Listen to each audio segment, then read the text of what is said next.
وبركاته.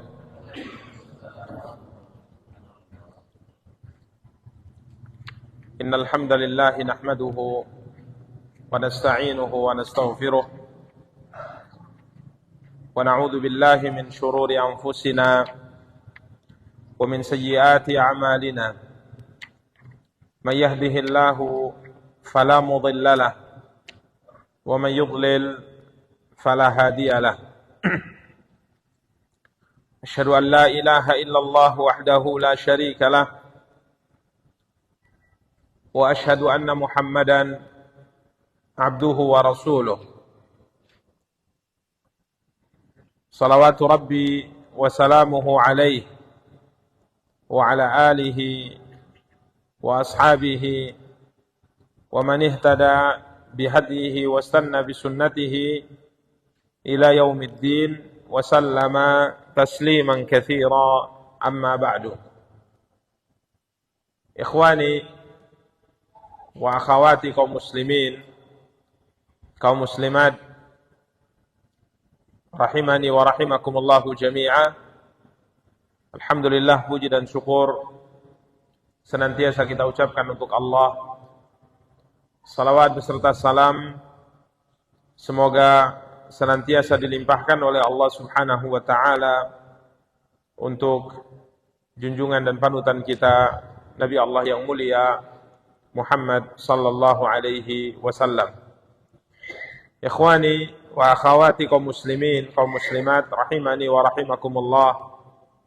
Biidznillah, pada kesempatan yang berbahagia kali ini kita akan kembali melanjutkan kajian dan pembahasan kita, mencoba untuk membaca dan menjelaskan Kitab Tauhid karya Syekh Muhammad bin Abdul Wahhab rahimahullahu ta'ala, yang pada pertemuan yang lalu alhamdulillah kita telah menyelesaikan pembahasan bab ke-29,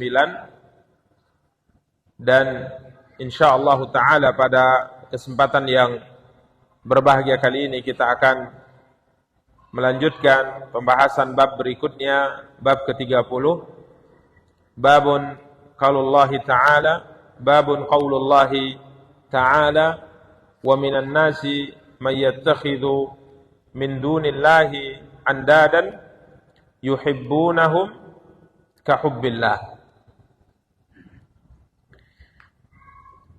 Para ikhwah dan akhwat yang dimuliakan dan dirahmati oleh Allah Subhanahu wa taala, bab yang akan kita bahas adalah bab yang berkaitan dengan perkara yang dengannya tauhid seseorang akan menjadi sempurna. Yang dengannya tauhid seseorang akan menjadi sempurna. Setelah beliau menyebutkan perkara-perkara di bab-bab sebelumnya tentang perbuatan-perbuatan, ucapan-ucapan yang dengannya tauhid seseorang itu akan berkurang. Imma berkurang dan masih tetap ada asal tauhid di hati seseorang, atau berkurang dengan makna hilang sama sekali. Maka setelah beliau menyebutkan perbuatan dan ucapan-ucapan yang dengannya tauhid seorang itu akan hilang atau berkurang, maka beliau mulai menyebutkan di bab berikutnya tentang perbuatan-perbuatan yang dengannya tauhid seseorang itu akan menjadi sempurna. Maka beliau menyebutkan bab ke-30 ini, babun qaulullahi ta'ala, bab firman Allah Subhanahu wa ta'ala, wa minan nasi man yattakhidhu min dunillahi andadan yuhibbunahum ka hubbillah. Dan di antara manusia ada orang-orang yang menyembah atau menjadikan tandingan-tandingan bagi Allah yang mereka sembah, yuhibbunahu ka hubbillah, di mana mereka ini mencintainya, yakni mencintai tandingan-tandingan Allah tersebut, kahubbillah, ya, mencintainya sebagaimana mereka mencintai Allah Subhanahu wa taala. Jadi pembahasan bab ini berkaitan dengan al-mahabbah. Ya, berkaitan dengan al-mahabbah yang artinya cinta. Ya, bab yang berkaitan dengan al-mahabbah, berkaitan dengan cinta, dan cinta ini merupakan amal qalbi. Cinta ini berkaitan dengan amal hati. Yang apabila seorang hamba mampu meningkatkan kecintaannya kepada Allah di dalam hatinya, maka tauhidnya akan bertambah. Tauhidnya akan terus meningkat. Dan tatkala ia berusaha dan terus berjuang untuk menyempurnakan kecintaannya kepada Allah, dan ia mampu sampai pada titik kecintaan yang sempurna, maka tauhidnya juga sempurna. Karena para ikhwah dan akhwat yang dimuliakan dan dirahmati Allah, para ulama mengatakan bahwa al-mahabbah, cinta ini merupakan pondasi dari segalanya. Ya, dia merupakan pondasi dari segalanya. Bahkan dia ada motor penggerak dalam semua perkara. Baik dalam urusan yang berkaitan dengan ibadah maupun dalam perkara yang berkaitan dengan adat istiadat. Baik perkara yang berkaitan dengan agama maupun perkara yang berkaitan dengan dunia. Motor penggeraknya itu adalah cinta. Apa itu cinta? Sebagian para ulama mengatakan bahwa cinta adalah sebuah kalimat yang tidak perlu untuk disebutkan definisinya, karena dia adalah sesuatu yang jelas, yang semakin diperjelas, maka sesuatu yang jelas tadi akan menjadi samar. Ya, jadi sesuatu yang jelas, kalau terus-terus dijelaskan, lambat laun dia malah menjadi tidak jelas. Tapi intinya cinta itu adalah kecenderungan. Ya, cinta itu adalah kecenderungan. Mailun nafs, kecenderungan jiwa terhadap sesuatu yang jiwa tadi meyakini bahwa sesuatu yang ia cenderungi tersebut akan mendatangkan manfaat untuk dirinya atau bisa menolak mudarat darinya. Maka akhirnya tatkala seorang melihat ada sesuatu yang bisa mendatangkan manfaat, ada sesuatu yang bisa menolak darinya keburukan, maka akhirnya seorang itu mencintainya, seorang itu menginginkannya. Maka para ikhwah dan akhwat yang dimuliakan dan dirahmati Allah, para ulama katakan kalau saat ini kita perhatikan bagaimana pergerakan dunia ini, pergerakan alam semesta ini, semuanya bergerak karena mahabbah, semuanya bergerak karena cinta dan kecenderungan tadi. Ya, baik dalam urusan dunia maupun dalam urusan agama. Ya, baik dalam urusan ibadah maupun dalam urusan adat istiadat. Tidaklah seorang itu kemudian bekerja, berusaha untuk bekerja, berusaha untuk memiliki harta, kecuali karena ia cinta terhadap harta tersebut. Ya, tidaklah seorang kemudian berjuang untuk menafkahi anak dan istrinya kecuali karena kecintaannya kepada anak dan istrinya. Ini berkaitan dengan dunia, berkaitan dengan adat istiadat, kebiasaan pergerakan manusia dalam kehidupan dunia. Dan tidaklah seorang itu bergerak melakukan apa yang diperintahkan oleh Allah Subhanahu wa taala dan berjuang untuk meninggalkan apa yang dilarang oleh Allah kecuali dasarnya juga karena cinta. Ya, karena kita cinta kepada Allah, cinta kepada Rasulullah, kita ingin masuk surga, kita ingin selamat dari api neraka, maka kita melakukan perbuatan-perbuatan itu. Makanya para ikhwah dan akhwat yang dimuliakan dan dirahmati oleh Allah, ini yang disebutkan para ulama bahwa cinta itu adalah motor penggerak semua aktivitas manusia dalam kehidupan dunia. Karenanya para ulama rahimahumullahu taala mengatakan sebagaimana disebutkan oleh pensyarah Syekh Muhammad bin Shalih Al-Utsaimin, beliau berkata, wa aslul a'mal kulluha huwal mahabbah. Pondasi semua amal seluruhnya, kata beliau, ini karena cinta. Fal insanu la ya'mal illa lima yuhib. Seorang manusia itu tidak akan mungkin berbuat kecuali untuk sesuatu yang dia cintai. Imma li jalbi manfa'ah, mungkin untuk mendapatkan sebuah kebaikan atau menolak sebuah bahaya. Fa idza amila syai'an, apabila seorang manusia melakukan sesuatu, ini menunjukkan akan kecintaannya atau kecenderungannya terhadap sesuatu tersebut. Ya, sampai dalam hal makan, dalam hal minum, ini semua berkaitan dengan kecenderungan tadi karena kecintaannya. Kalau tidak, tentunya tidak akan bergerak. Karena para ikhwah dan akhwat, ibadah kepada Allah mesti dibangun di atas cinta. Bal hiya haqiqatul ibadah, bahkan cinta ini merupakan inti daripada ibadah tersebut.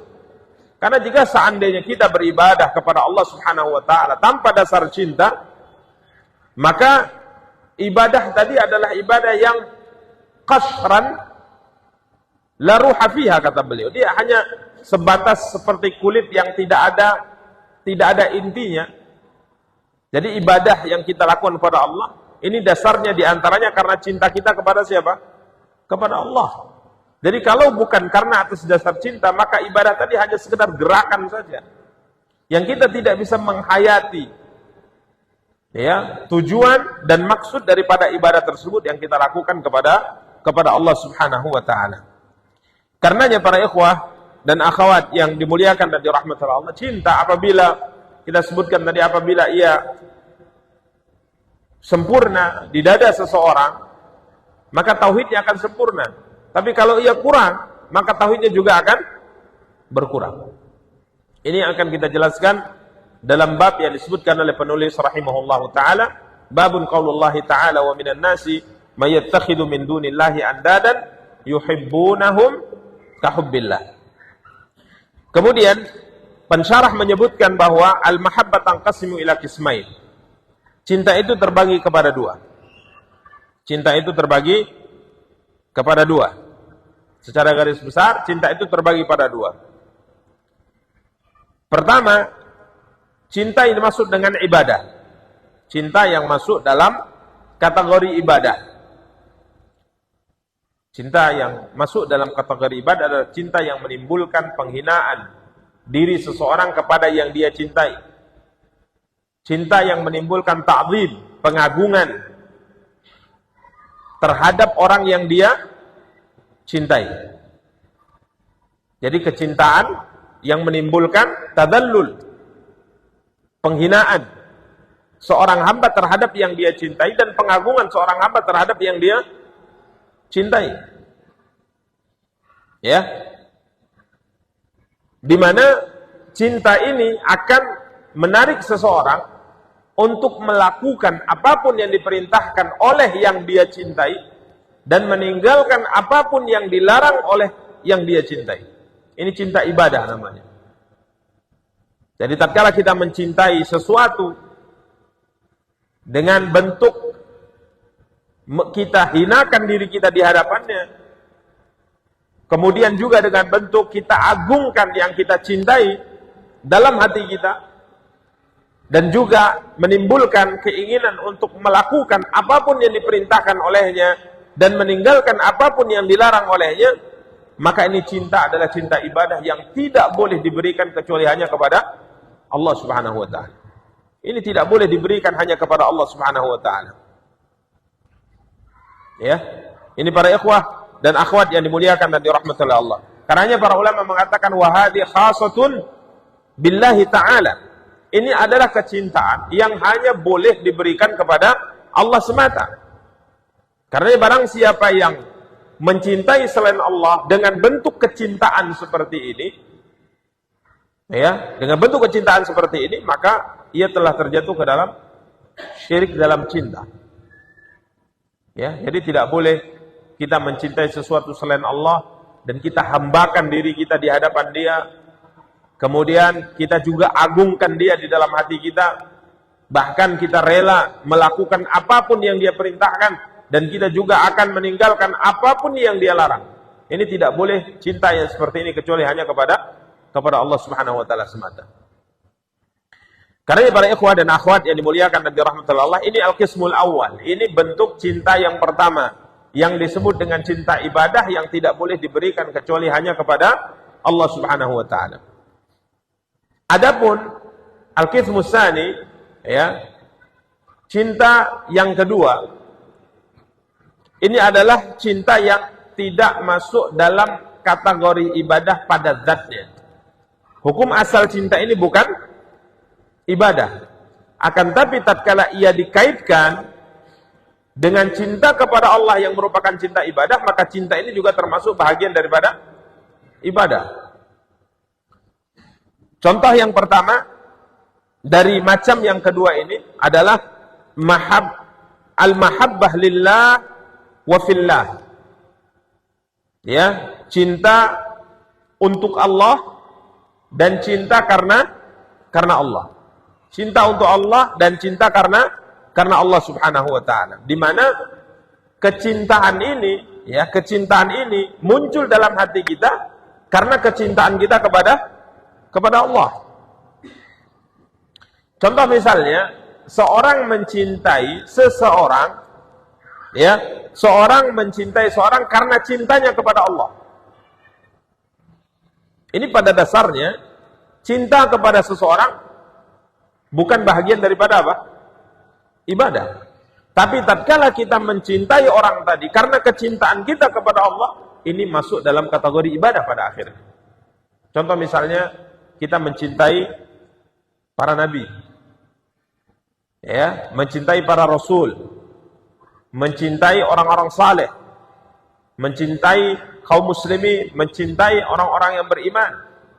Pada dasarnya kecintaan kepada orang-orang ini bukan ibadah, karena tidak ada dalam dada kita penghinaan kepada orang ini, tidak ada pengagungan terhadap orang ini, tidak ada ikrar dalam hati kita untuk melakukan apapun yang diperintahkan oleh orang ini, apapun yang dilarang oleh orang yang kita tinggalkan, tidak ada. Akan tapi kenapa kita mencintai mereka? Karena kita mencintai siapa? Allah Subhanahu wa taala. Karena mereka adalah orang-orang yang dicintai Allah. Mereka adalah pilihan-pilihan Allah, maka kita mencintai mereka karena Allah dan kita mencintai mereka untuk Allah Subhanahu wa taala. Ini yang pertama. Kemudian yang kedua, ya, termasuk di sini tentunya cinta perbuatan. Salat, kita mencintai salat, kita mencintai puasa, ya, kita mencintai baca Quran dan seterusnya. Ini semua karena cinta karena Allah dan cinta untuk Allah. Kenapa kita suka salat? Yang mungkin diartikan dengan mencintai salat, menyukai salat, karena ini adalah perbuatan yang dicintai oleh Allah Subhanahu wa taala. Kemudian yang kedua, dari bahagian yang kedua adalah mahabbatu isfaqin wa rahmah. Cinta yang muncul karena kasih sayang. Ya, cinta yang muncul karena kasih sayang, seperti mencintai anak, ya, mencintai istri, mencintai orang tua, mencintai anak-anak. Ya, ini adalah cinta apa? Isfaq wa rahmah, cinta yang muncul karena kasih sayang. Ini bukan masuk dalam kategori ibadah. Tidak masuk dalam kategori ibadah. Ya. Ini merupakan cinta yang tabii, muncul dari seseorang. Ya, mencintai anaknya, mencintai orang tuanya, mencintai istrinya, mencintai teman-temannya, ya, mencintai anak-anak kecil dan seterusnya. Ini adalah cinta tabii, isfaq wa rahmah. Kemudian yang ketiga, mahabbatun tabi'iyah. Ya, cinta atau kecenderungan kepada hal-hal yang kita butuhkan dalam kehidupan.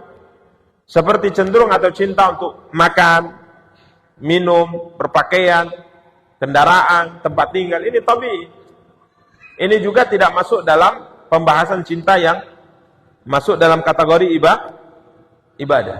Karena para ikhwah dan akhwat yang dimuliakan dan dirahmati oleh Allah, pembagian ini tatkala kita pahami, kita akhirnya bisa menarik sebuah kesimpulan bahwa tidak semua cinta itu masuk dalam kategori ibadah, yang apabila orang tidak melakukannya maka ia terjatuh ke dalam kesyirikan.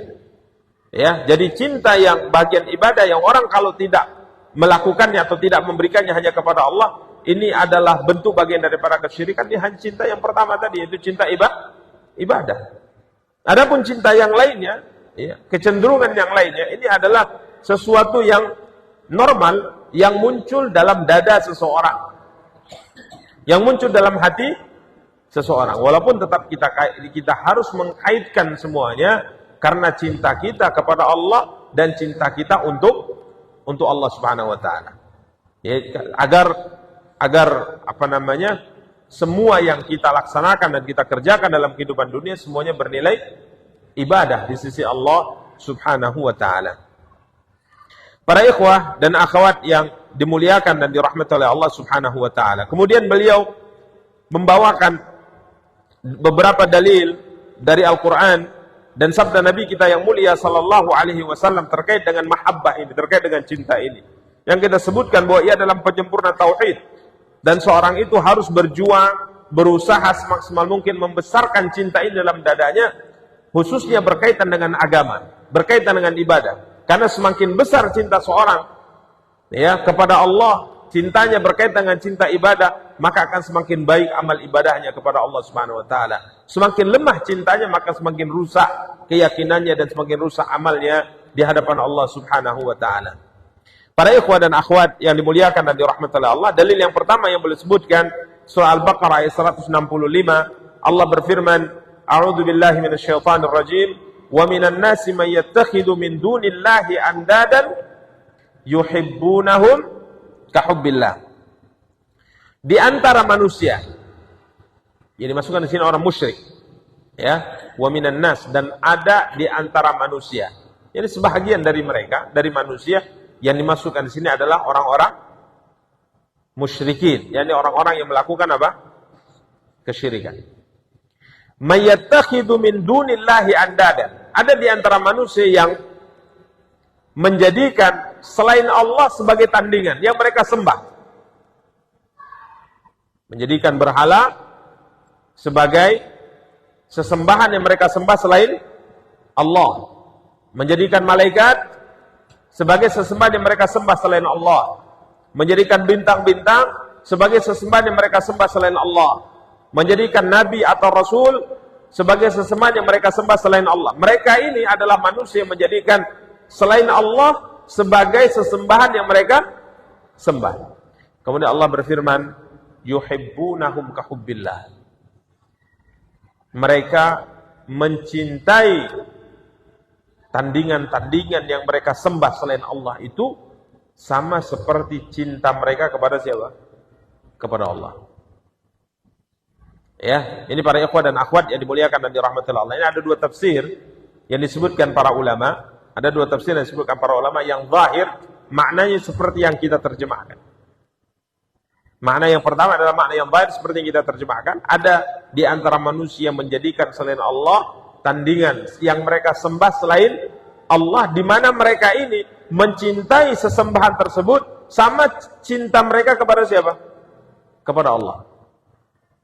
Kita sebutkan tadi cinta ibadah. Cinta ibadah adalah cinta yang dimiliki oleh seorang dengan menghinakan dirinya kepada yang dia cintai. Mengagungkan yang dia cintai, sehingga apapun yang diperintahkan oleh orang yang dia cintai akan dia kerjakan, dan apapun yang dilarang oleh orang dia cintai akan dia tinggalkan. Jadi Allah mengatakan bahwa mereka ini mencintai sesembahan tersebut sama seperti cinta mereka kepada Allah. Berarti mereka menghinakan diri mereka di hadapan sesembahan tersebut, mengagungkan sesembahan tersebut. Sebagaimana mereka menghinakan diri dan mengagungkan siapa? Allah Subhanahu wa ta'ala. Ini makna yang pertama. Karenanya para ulama mengatakan yuhibbunahum kahubbihim Allah. Mereka mencintai tandingan-tandingan ini sebagaimana cinta mereka kepada siapa? Kepada Allah. Jadi mereka melakukan kesyirikan dalam bab apa? Cinta. Mereka mencintai Allah, mereka juga mencintai selain Allah. Tapi ingat, ini cinta ibadah. Ini cinta ibadah. Tapi kalau seorang mencintai istrinya, Apakah ini adalah cinta ibadah? Tidak. Jadi tidak boleh antum kemudian mengatakan kepada istri, kamu cinta saya? Istri bilang iya, cinta. Enggak boleh, syirik ini. Kamu harus cinta kepada Allah. Jadi ini harus didudukkan. Jadi cinta yang termasuk dilarang diberikan kepada selain Allah adalah cinta ibadah. Adalah cinta ibadah. Ya. Demikian para ikhwan dan akhwat yang dimuliakan dan dirahmati Allah. Jadi mereka, yakni orang-orang yang menjadikan selain Allah sebagai sesembahan yang mereka sembah, mereka mencintai sesembahan ini sebagaimana mereka mencintai Allah. Jadi mereka menghinakan diri mereka di hadapan yang mereka sembah ini sebagaimana mereka hinakan diri mereka di hadapan Allah. Mereka agungkan yang mereka sembah ini sebagaimana mereka agungkan siapa? Allah. Ini makna yang pertama.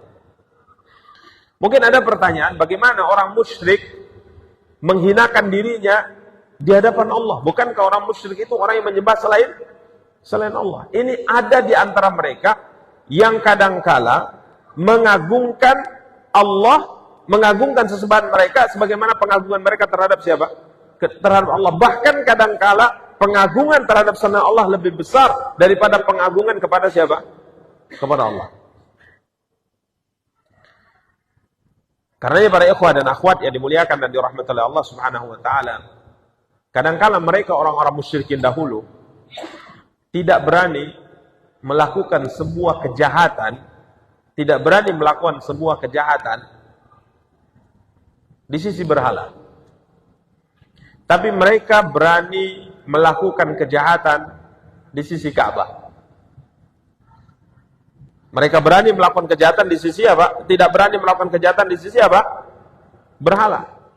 Takut kepada berhala. Menghinakan diri di hadapan apa? Berhala. Mengagungkan berhala. Tapi tatkala mereka di Ka'bah, mereka tidak lakukan itu.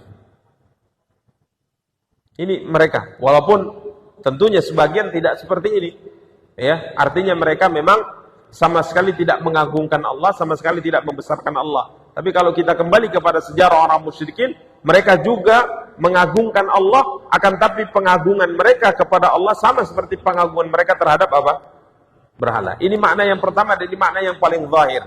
Jadi maknanya adalah bahwa sebagian mereka ini mencintai sesembahan-sesembahan mereka sembah selain Allah sama seperti cinta mereka kepada siapa? Kepada Allah. Makna yang kedua, mereka mencintai sesembahan, mereka mencintai sesembahan yang mereka sembah selain Allah sama seperti kecintaan orang-orang beriman kepada Allah. Ini makna yang kedua. Ya, ini makna yang kedua. Ada di antara manusia yang menjadikan tandingan bagi Allah yang mereka sembah, di mana mereka ini mencintai tandingan-tandingan ini, sesembahan-sesembahan ini, mencintainya sama seperti orang beriman mencintai Allah. Ini makna yang kedua. Jadi kalau dilihat kecintaan mereka terhadap berhala, kecintaan mereka kepada bintang, kecintaan mereka kepada malaikat yang mereka sembah itu sama seperti kecintaan orang beriman kepada siapa? Kepada Allah Subhanahu wa taala. Ini mengisyaratkan bahwa seorang yang beriman, kita sebagai muwahhid, orang yang bertauhid, harus menguatkan dan berusaha untuk terus meningkatkan cinta kita kepada siapa? Kepada Allah. Kita harus kuatkan cinta kita kepada Allah. Karena sebagaimana saya sebutkan tadi, dia adalah motor penggerak. Dia adalah motor penggerak. Kalau cinta ini lemah, maka mesin untuk beribadah juga lemah. Tapi kalau cinta ini besar, maka motor penggerak untuk ibadah juga akan besar. Makanya kita harus tumbuhkan cinta kita kepada Allah. Dengan apa? Bagaimana menumbuhkan cinta kepada Allah? Ini kalau kita kaitkan dengan cinta kita kepada yang kita sebut dengan cinta yang bukan ibadah. Bagaimana cara kita mencintai sesuatu atau menyenangi, bahasanya mungkin lebih lebih mudah untuk dipahami. Karena cenderung kita sebutkan tadi bahwa cinta itu adalah kecenderungan. Cinta itu adalah kesukaan. Bagaimana kita berusaha untuk menumbuhkan kecenderungan, kesukaan, kecintaan kita kepada sesuatu? Caranya gimana? Dengan memahami apa yang kita ingin gandrungi, apa yang ingin kita cintai tersebut. Dengan semakin kita pahami, maka kecintaan, kecenderungan itu akan semakin apa? Semakin bertambah. Tatkala sesuatu yang kita cintai itu, semakin kita tahu akan apa yang dimiliki olehnya sangat istimewa, maka cinta kita semakin besar. Contoh misalnya kita mencintai pasangan kita, mencintai istri atau istri mencintai suami. Kapan cinta ini menjadi lebih besar? Setelah nikah atau sebelum nikah? Ayo, bingung. Hah? Hah?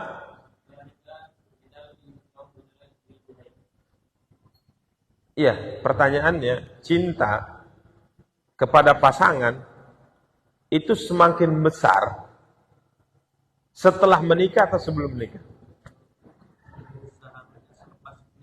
Seharusnya. Iya, seharusnya setelah menikah ya. Kalau memang yang kita nikahi sesuai. Karena dengan setelah menikah kita banyak tahu hal tentang pasangan kita. Kelebihannya, keutamaannya. Ini semakin besar cintanya. Semakin besar apa? Cintanya. Intinya yang ingin saya tarik kesimpulan di sini. Bahwa semakin kita tahu kebaikan, kesempurnaan orang yang kita cintai, maka cinta itu semakin besar. Semakin kita tidak tahu tentang kebaikan, kesempurnaan, kehebatan, kelebihan orang yang kita cintai, maka cinta itu semakin menurun. Makanya kalau seandainya pernikahan itu benar-benar sesuai dengan aturan syariat dan kita paham rambu-rambu dan aturannya, setelah menikah maka cinta itu akan semakin apa? Semakin besar. Walaupun kadang-kala bisa tidak seperti itu. Karena Nabi kasih pesan juga. Janganlah seorang muslim atau seorang muslimah membenci pasangannya. Karena jika saatnya dilihat ada kekurangan di satu sisi, dia pasti memiliki kelebihan di sisi yang lainnya. Ini bagi yang tidak sesuai. Tapi kalau seandainya yang sesuai, maka semakin lama cintanya semakin apa? Semakin besar. Makanya semakin tua semakin erat gandengan tangannya. Ya, semakin tua semakin erat gandengan tangannya, semakin besar cintanya. Ya, ini para ikhwah dan akhwat. Karenanya cinta sebelum nikah, kata orang yang cinta sebelum nikah, ini adalah cinta yang enggak benar sebenarnya. Bagaimana Anda mencintai seseorang yang kamu tidak tahu, hanya kemunafikan yang dimunculkan? Bisa iya, bisa tidak. Setelah menikah sebulan kemudian antum baru tahu gimana tabiat pasangan hidup kita sebenarnya. Siapa sebenarnya dia? Luar dalam kita tahu. Maka ini para ikhwah dan akhwat. Kalau kita kaitkan dengan cinta kita kepada Allah, semakin kita kenal Allah, semakin kita mengilmui Allah, semakin kita tahu kebaikan Allah kepada kita, maka semakin besar apa? Cinta kita kepadanya. Maka syariat memerintahkan kita untuk merenung apa saja yang Allah sudah berikan kepada kita daripada nikmat itu. Apa saja kebaikan yang Allah sudah berikan kepada kita. Mulai kita hitung-hitung dan mulai kita renungkan. Sehingga tatkala kita menyadari dia adalah zat yang maha baik. Dia adalah zat yang maha sempurna. Dia adalah zat yang tidak ada aib dan kekurangan sedikit pun padanya. Maka akhirnya kita pasti apa? Akan mencintainya. Subhanahu wa ta'ala. Ya, ini perhatikan bagaimana kebaikan Allah kepada kita. Setiap saat. Bagaimana Allah berikan kemudahan, Allah berikan kesehatan, Allah berikan penglihatan, pendengaran, kaki yang bisa melangkah, tangan yang bisa memegang, otak yang bisa berpikir, lidah yang bisa merasa. Kita bisa menghirup oksigen gratis. Ini subhanallah. Ini kalau kita renungkan kebaikan-kebaikan yang Allah berikan kepada kita, niscaya kita akan mencintai. Kemudian tatkala kita belajar tentang sifat-sifat yang dimiliki olehnya yang maha sempurna, nama-nama yang maha baik yang dimiliki olehnya, kemudian kita lihat keagungan penciptaan yang diciptakan olehnya, maka akan muncul apa? Cinta kita kepada Allah. Jadi kalau kita kurang kecintaan kita kepada Allah, karena kita sebenarnya kurang mengilmui tentangnya, atau mungkin bisa diungkapkan kita belum mengenalnya dengan baik. Itu masalah. Kita belum mengenalnya dengan baik. Kalau kita mengenalnya dengan baik, niscaya kita akan mencintai. Karenanya, mungkinkah kita lebih bisa mencintai Rasulullah dibanding para sahabat? Mungkinkah cinta kita kepada Rasulullah lebih besar daripada cinta kita dari para sahabat kepada Rasulullah? Mungkin tidak. Mungkin tidak. Cinta kita lebih besar kepada Rasulullah, cinta kita kepada Rasulullah lebih besar, lebih sempurna daripada cinta para sahabat kepada Rasulullah. Mungkin tidak. Kenapa? Karena mereka yang bertemu langsung gitu. Enggak mungkin. Ini yang sering diucapkan oleh para ulama. Tidak mungkin seorang yang muncul generasi setelah para sahabat lebih mampu mencintai Rasulullah dibanding para sahabat mencintai siapa? Rasulullah. Enggak mungkin. Karena orang yang menyaksikan secara langsung itu tidak akan mungkin bisa sama dengan orang yang mendengar. Enggak mungkin. Kita tahu Rasulullah kan dengan apa? Pendengaran. Kita mendengar ada sebuah hadis tentang kesempurnaan, kehebatan, akhlak Rasulullah seperti ini. Kan kita baca dan kita mendengar itu. Tapi kita tidak pernah apa? Melihat. Maka kualitas cinta kita kepada Rasulullah pasti di bawah kualitas para sahabat, itu pasti. Agak terlalu jauh misalnya. Oke, sekarang kita kaitkan dengan kita. Kecintaan kita kepada orang tua kita dengan kecintaan kepada kakek kita, mana lebih besar di dada kita? Orang tua, karena orang tua kita saksikan mungkin. Mungkin kakek kita hanya dengar kehebatannya, tapi orang tua kita saksikan kehebatannya. Ya, kelemah lembutannya, kebijaksanaannya, tanggung jawabnya kita bisa lihat besar cinta kita kepadanya dibandingkan dengan mungkin di atasnya. Makanya para ikhwah dan akhwat yang dimuliakan dan dirahmati Allah, kita mesti berjuang untuk menguatkan, membesarkan, menyempurnakan cinta kita kepada siapa? Kepada Allah. Semakin tinggi, semakin sempurna cinta itu kepada Allah, maka semakin bergerak kita untuk melakukan ibadah kepadanya. Masuk waktu ya? Jadi ini yang mesti terus diperjuangkan. Nanti ibadahnya itu subhanallah bukan hanya sekedar karena ingin masuk surga, bukan hanya sekedar karena ingin masuk ke dalam, ingin selamat dari api neraka, tapi dibarengi dengan cinta kepada siapa? Kepada Allah. Karenanya motor penggerak ibadah itu 3 semua para ulama. Di antaranya yang pertama adalah cinta tadi. Kemudian yang kedua berharap masuk surga. Kemudian yang ketiga ingin selamat dari api neraka. Al-khawf war raja, al-mahabbah. Ini 3 penggerak atau motor penggerak untuk ibadah kepada Allah. Jadi 3-tiganya harus seimbang. Jadi bukan ibadah itu bukan hanya karena cinta saja. Ibadah itu bukan hanya karena takut saja. Ibadah itu bukan hanya karena harap saja. 3-tiganya harus terkumpul ini. Rasa cinta kepada Allah, ingin mendapatkan ridha dan surga Allah, takut daripada murka dan neraka Allah. Ini kalau sudah sempurna 3 ini, maka jadilah hamba tadi hamba yang sempurna dalam beribadah kepada Allah. Karenanya harus terus kita pupuk, harus terus kita perhatikan, kita besarkan, kita sempurnakan rasa cinta kita kepada Allah. Dengan apa? Merenungkan kebaikan yang Allah berikan kepada kita, merenungkan kesempurnaan syariat, merenungkan keagungan penciptaan yang telah diciptakan oleh Allah Subhanahu wa taala. Demikian para ikhwah dan akhwat yang dimuliakan dan dirahmati oleh Allah Subhanahu wa taala yang dapat kita sampaikan pada kesempatan yang berbahagia kali ini. Bismillah, insyaallah pada pertemuan yang akan datang kita akan lanjutkan pembahasan ini. Kita tutup dengan doa kafaratul majlis. Subhanakallahumma bihamdika asyhadu an la ilaha illa anta astaghfiruka wa atubu ilaik. Wassalamualaikum warahmatullahi wabarakatuh.